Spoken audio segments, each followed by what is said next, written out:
Oh, hi guys, hi everyone. Okay, so I'm giving 3 talks today. The first 2 are about the tricuspid valve, and the third, which is in about 5 hours, is at my daughter's 21st birthday. So if I start talking about underage drinking, I've been rehearsing the other talk in my head, so please forgive me in advance.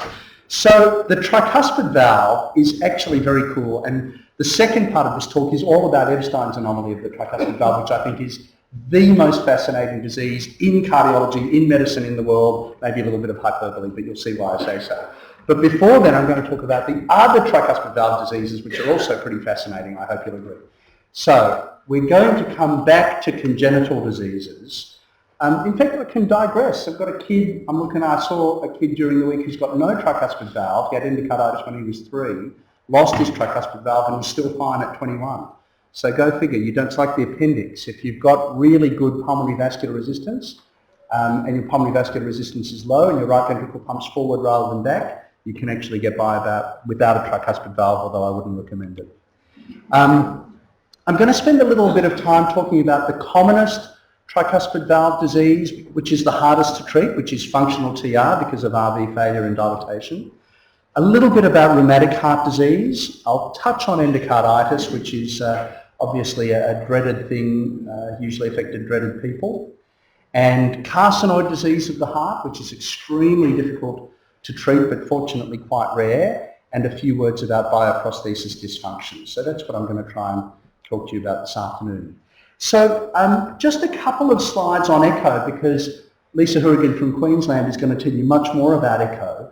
But because the tricuspid valve is obviously 3-leaflet, it's important to know which leaflets you're interrogating on which views.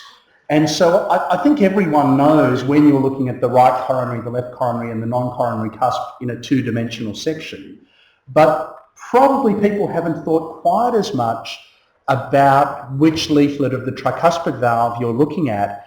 And the one that hides away is the infraposterior leaflet. So if I go back up, that's the anterosuperior leaflet, which is actually usually a bit bigger than that. That's the septal leaflet, which is the smallest leaflet. And that's what's called the infraposterior leaflet, and that's the one that hides away on echo. That's the one that's hard to see. So if you look at a 2D echo in an apical 4-chamber view, and this is a nice study where Anwar and colleagues really went into some detail trying to define exactly which leaflets you're looking at in which sections. In an apical 4, you always, this is the anterosuperior and this is the septal. And you really have to tilt back until you see the coronary sinus to see the infraposterior leaflet. On the parasternal RV inflow view, it's the same, but they're the other way around. This is always the anterosuperior leaflet. This is always the septal leaflet. And in this view, this is the only view you've got a chance of seeing the posterior leaflet on. And this one, in the parasternal short, is always the posterior leaflet, or nearly always, whereas that one can be the anterosuperior or the septal, depending on which way you cut it. So it's just important to know that if you want to see the posterior leaflet, for example, in Ebstein's, that's the one that is displaced first, then this is the view for you.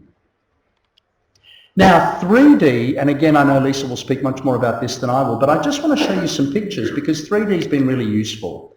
So you can look at the tricuspid valve obviously from above, anterior, septal and posterior, or from below, here septal, posterior and anterior, with the atrial or the ventricular views, and that's what it looks like in a normal heart. I know there'll be much more talk about endocarditis in this session, but you can see on this view a very large vegetation on the septal leaflet, and it's been quite useful for looking at endocarditis on pacing leads. We've found it very useful, much more so than 2D TOE, so that's SBE. And carcinoid has this very characteristic appearance. The leaflets are short, retracted, fibrosed, shrunken, and you can see just in one picture why TR is so much more a problem than TS because of the retraction of the leaflets, even though they're very stiff. So 3D echo has been pretty useful for looking at the tricuspid valve. Now, I'll come back, it's my bias, congenital anomalies are the most interesting, but I'll come back to that in my next talk, which is the second half of this talk, because I'm giving 2 talks in a row. Okay, functional TR. Now, you're all extremely familiar with functional MR, and that's relatively easy to understand because as the left ventricle dilates, the 2 papillary muscles are 120 degrees apart. So as the LV dilates, the apparatus that supports the mitral valve moves apart, and it's very easy to comprehend how that would result in leaflet malapposition and functional mitral regurgitation. A little harder to actually understand the pathophysiology in the right ventricle because there's no real papillary muscle supporting the right ventricle. But I don't think it's too much of a stretch to imagine the stretch that when you have the right ventricle dilates, the mid-cavity dilates the most in most pathologies because the free wall, as you know, is very thin in the right ventricle, only 2 or 3 millimetres in most people. But the annulus dilates nearly as much as the free wall, and that causes functional TR. And the causes are, when you look it up, the cause we see most often is associated with LV failure and consequent pulmonary hypertension and consequent RV failure from that.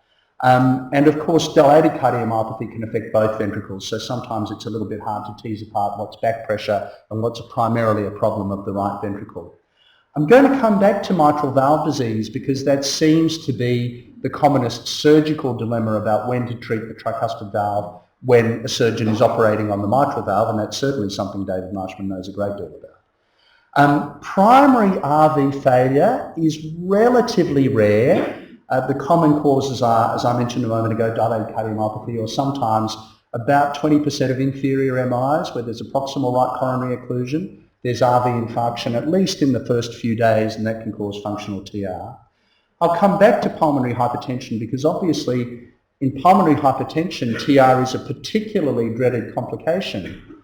And the reason is that if you're a particle of blood in the right ventricle when it starts to pump and you've got to decide, you're not very smart, blood's not smart, it just goes where the resistance is lower.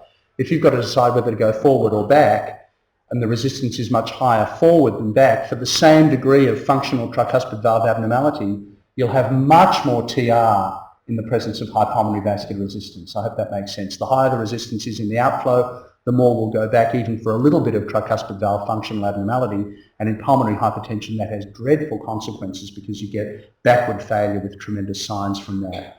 And then there's a group of RV dilatations and or failures related to congenital heart disease. The commonest ones that we see are unrepaired atrial septal defect, tetralogy of Fallot after repair with a lot of pulmonary regurgitation, which causes progressive RV dilatation, and then this rather rare one where transposition of the great arteries has been palliated by a particular procedure called the Mustard procedure, and without going into it, in the Mustard procedure, the right ventricle becomes the subaortic ventricle because the great arteries are transposed, so the aorta is coming out of the right ventricle, and in that situation, the RV is at subaortic or systemic pressure, dilates, and TR is a common finding there. So functional TR is actually, we think of tricuspid valve as the neglected valve, but TR is very common in many, many left and right heart diseases. I mentioned a moment ago that pulmonary hypertension is an important setting of TR, and people seem to segregate themselves into two groups with pulmonary hypertension, the adapters and the maladapters. So I've written there that survival in pulmonary hypertension is largely determined by the ability of the right ventricle to adapt. And you can see in the top image, this is a right ventricle that is coping with the pressure load. And this is a right ventricle that has failed to adapt and in this patient was associated with tremendous TR and sadly eventually with her demise. So TR in the setting of pulmonary hypertension is a particularly dreadful thing. And it just wanted to digress for a moment because there's something very interesting about the right ventricle in pulmonary hypertension.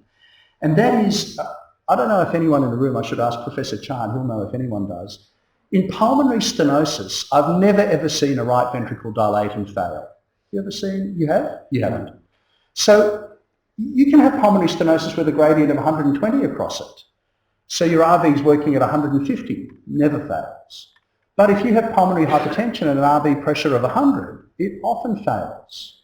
So go figure, why is that? I've got a theory, it's just a theory, we're trying to prove it now, and that is that in pulmonary stenosis, what the right ventricle has to overcome is the pulmonary valve. All the resistance happens in early systole. In pulmonary hypertension, the right ventricle pumps and the resistance is all in the periphery. So in fact, we've done and published quite a lot of work that there's a very big reflected wave. So if you imagine the column of blood, right ventricle pumps, column of blood is pushed forward, hits the pulmonary microcirculation and reflects, like the reflected wave in systemic hypertension that causes augmentation in the aorta. And we know from studies we've done that that reflected wave hits the right ventricle at the end of systole. So you can imagine the right ventricle in PS just has to contract. But in pulmonary hypertension, just at the end of contracting, a big wave comes and hits it while it's trying to pump forward. So it's like doing a bicep curl, and right at the end of the bicep curl, someone adds another 20 kilos, just when your bicep is absolutely exhausted. So when the RV is using the last of its ATP, the mitochondria giving the last little bit of petrol, a reflected wave comes back. I think that's why the RV is particularly badly affected in pulmonary hypertension and not in RV outflow tract obstructions. But I digress. But it's a session on the right heart, so I'm allowed to. Okay, so do you operate on functional TR? Obviously David and Richard know more about this than me, and actually there's surprisingly little literature on this, because I think there's been a tendency almost never to operate on isolated functional TR because you just try and treat the underlying cause where that's possible. So it's rarely done in isolation. You treat the underlying cause of the failing or dilating right ventricle. There have been proponents of doing surgery if there are class 3 or 4 symptoms and no other underlying cardiac structural abnormality found. And the best paper I was able to find was by Kim et al., but it's hard to extract that data because they combine primary and secondary TR in that study. But as best you can deduce from this group, there was a 20 to 33% mortality, 20% if the valve was repaired, 33% if it was replaced. And there was a further 22 or 25% mortality at 5 years. So, not a successful operation. And the predictors of bad outcome, maybe it's because it's left too late, because the predictors of bad outcome were pulmonary hypertension, liver disease, or end organ dysfunction. So that's still a bit of a mystery when and if you should ever operate on functional TR, but obviously medical therapy is the underpinning of most of what we do. Now, there is much more clarity, I think, now from the literature in the last 2 or 3 years about when a leaking tricuspid valve, a functionally leaking tricuspid valve or a rheumatic tricuspid valve should be repaired in the context of a patient who's having an MV repair for clinical reasons. And it's a class 1 indication if there's severe TR, the sort of Marshman finger test. But even if there's mild or moderate TR and the TV annulus is large, the morbidity of adding a tricuspid valve annuloplasty ring appears to be very low. There is no increase in permanent pacemaker use. There's less long-term TR and there's better clinical outcome.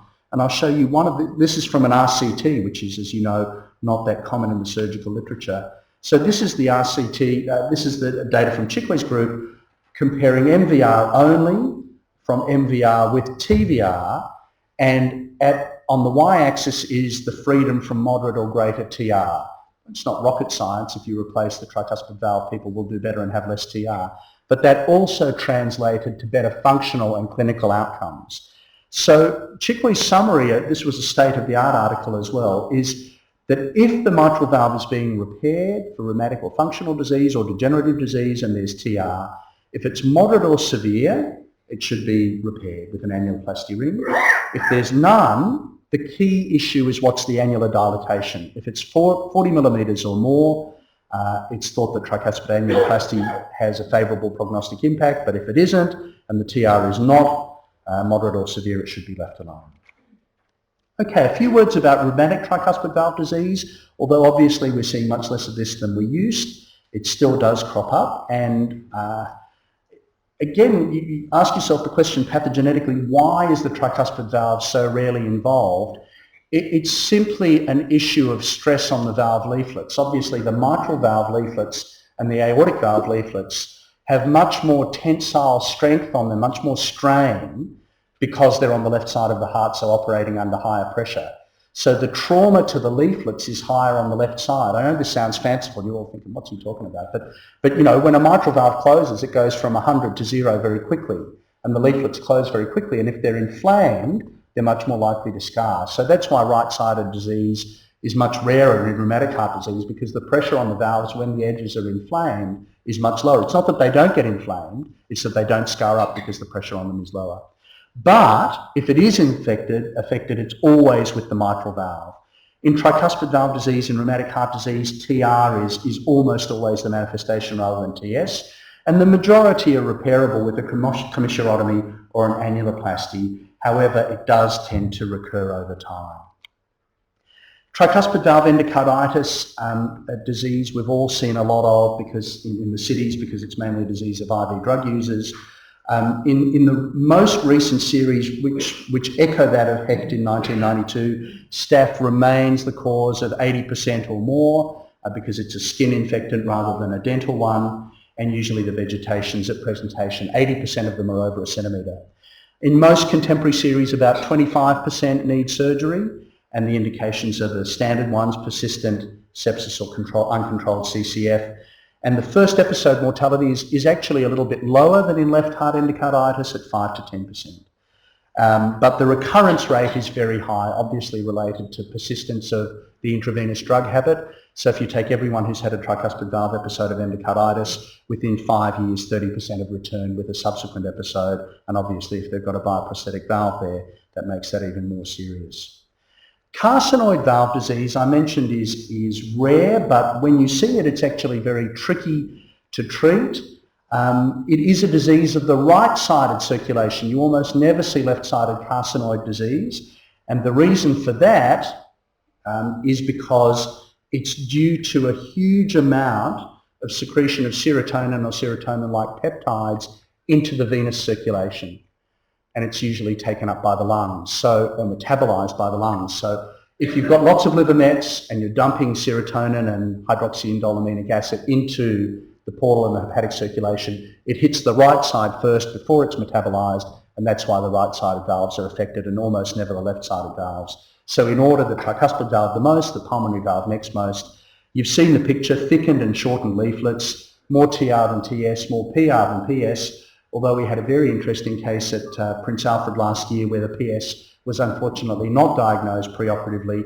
The patient had their tricuspid valve repaired and was struggling post-operatively when the diagnosis of PS was made, and a balloon to the pulmonary valve got everyone out of jail. The TS and PS, funnily enough, you wouldn't think it because of the way that the valve leaflets are very fibrosed and not that lovely doming leaflet you like to balloon in pulmonary stenosis. But TS and PS can occasionally be amenable to successful balloon dilatation, which is always therefore worth trying. And it goes without saying, but there are now good data to indicate that if you've got CV involvement, even though carcinoid is a malignant disease and it only presents to the cardiologist when there's huge hepatic metastases, those metastases can usually be controlled. The cancer is slowly progressive, and so the cardiovascular involvement really does impact on survival, even though you might think someone with large volume metastatic disease would die of that. No, most of them who develop cardiovascular disease die of their heart problem. Now, Darren Walters is following me and is going to talk extensively about percutaneous approaches for TR. So I'm only going to mention these very briefly to show you the spectrum of what's being tried.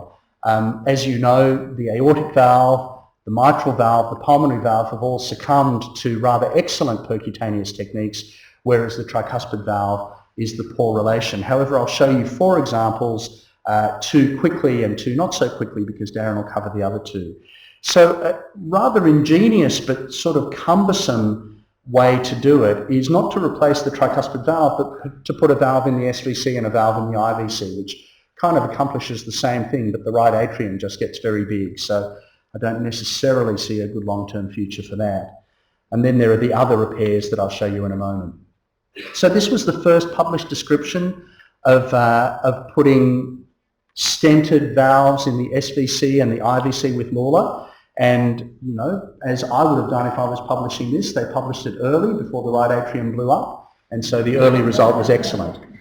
I don't know what happened since. Darren's going to talk about the Mitralign system, which is a sort of stitch repair mechanism, so I won't dwell on that. And Darren's also going to deal with this rather ingenious but somewhat scary looking thing that sits in the tricuspid annulus, and it doesn't actually change the degree of dilatation. It just means where there's a coaptation failure, there's something in the way of the regurgitant jet. But I'll leave that to Darren. Darren's also going to talk about valve in valve and show a beautiful case from his lab. He does the best cases, we did the first case. So I'm just going to show you. Phil Roberts and I did the first in-man tricuspid valve in valve. This was a poor young girl with recurrent tricuspid valve endocarditis on a bioprosthesis from intravenous drug use, and we were able to successfully put a Melody valve inside her tricuspid valve bioprosthesis with a nice result. And Phil then went up to write up the first 15 cases that were done worldwide.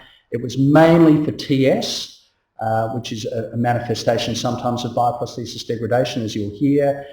The mean gradient went from 13 to 4, which is an incredibly gratifying result if you think of what that did to the RA pressure.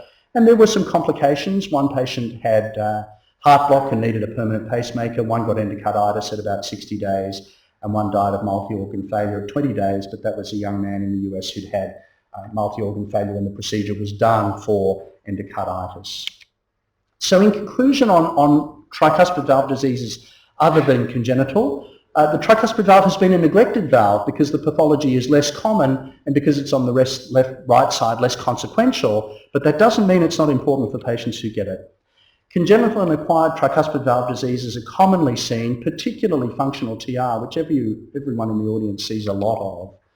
And the indications for TV interventions and procedural outcomes are now really in the last 4 or 5 years starting to become clearer, particularly in the context of coexisting mitral valve surgery. And because of that, tricuspid valve interventions are becoming increasingly prevalent.